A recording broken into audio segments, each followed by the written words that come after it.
Населението да се подготви за неселективно руско гранатирање на цивилните објекти. Украинската армија со најново предупредување. Се очекува руските сили да користат оружје со висока прецизност за да ги уништат опколените градови. Се претпоставува дека руските сили го губат офанзивниот потенцијал и се принудени да повикаат засилување и да ја сменат тактиката.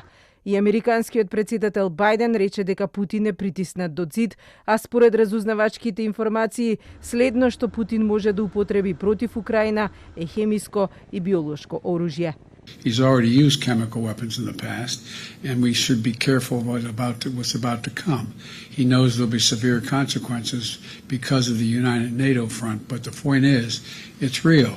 Русија се подготвува и за сајбер напади врз Америка. Нивната моќ е многу софистицирана и затоа следно на дневен ред во тетратката на Путин се токму злобните сајбер активности, вели Бајден. My administration is issuing new warnings that based on evolving intelligence, Russia may be planning a cyber attack against us. And as I said, the magnitude of Russia's cyber capacity is fairly consequential, and it's coming. The federal government is doing its part to get ready. За Кремљ обвинувањата од Бајден се еднакви на бандитизам. Российская Федерация, в отличие от многих западных стран, в том числе и Соединенных Штатов, бандитизмом на государственном уровне не занимается. Русија веќе искористи хиперсонична ракета во напад врз украински цели и планира да ги користи за уништување на специјални објекти. И покрај тоа што украинската армија тврди дека ја забавила предноста на непријателот, сепак руската страна покажа дека го зголемиле авијациското присуство. Председателот Зеленски денеска пред италијанските пратеници рече дека Украина се бори со последните сили. Претходно тој повторно повика на директни преговори со Путин, подготвен е на компромиси, согласен е да не бара членство во НАТО, но за Донбаскиот регион ќе остави народот да одлучи. Нашим групам, які ведуть там перемовини, я їм пояснюю.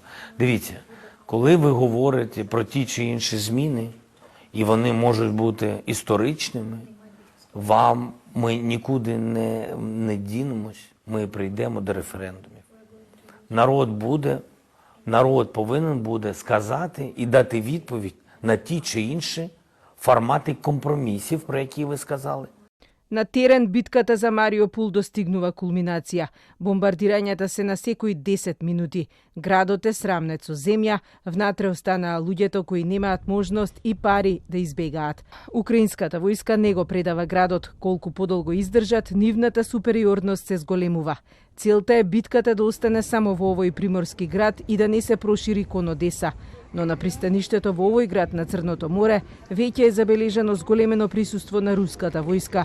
Украина тврди дека вчерашните бомби Русија ги лансирала токму од Одеса, затоа што војската е спречена да напредува од копно.